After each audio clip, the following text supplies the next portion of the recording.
Hello friends, இன்றைக்கி நம்ம இட்லி உப்புமா எப்படி செய்கிறது அப்படின்னு பார்க்கலாம். இந்த இட்லி உதுக்கிறதுக்கு இட்லி நிறைய மீதி ஆயிடுச்சு அப்படின்னாக்க அந்த இட்லியை இந்த மாதிரி உதுக்கிறதுக்கு தண்ணியில் போட்டு வச்சுட்டு அதுக்கப்புறம் அதை எடுத்து உதுத்திங்கன்னா அந்த மாதிரி ரவை மாதிரி உதிரி உதிரியாக வந்துடும். அப்படி இல்லைனா ஃப்ரீசரில் வச்சுட்டு எடுத்து உதுத்திங்கன்னா உதிரி உதிரியாக வந்துடும். இப்போ அந்த இட்லி உப்புமா எப்படி செய்கிறதுன்னு பார்க்கலாம். அடுப்பில் ஒரு பாத்திரம் வச்சுட்டு 3 டேபிள் ஸ்பூன் அளவு நான் எண்ணெய் விட்டுக்கிறேன். கடுகு 1/2 ஸ்பூன், உளுத்தம்பருப்பு 1/2 ஸ்பூன், கடலைப்பருப்பு 1/2 ஸ்பூன் போட்டிருக்கேன். கடுகு நல்லா வெடிக்க விடுங்க. கடுகு பொரிஞ்ச பிறகு அதன் பிறகு மற்றதெல்லாம் போட்டுக்கலாம். பெருங்காயம் போடுங்க.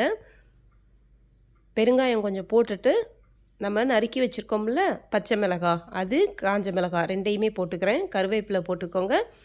அந்த மிளகாயை கொஞ்ச நேரம் அந்த எண்ணெயில் வதக்குங்க. அப்போ தான் அந்த காரம் அந்த எண்ணெயில் இறங்கும். அதன் பிறகு நீங்கள் நறுக்கி வச்சுருக்கிற வெங்காயத்தை போட்டுக்கலாம். வெங்காயத்தையும் லேசாக வதக்குங்க.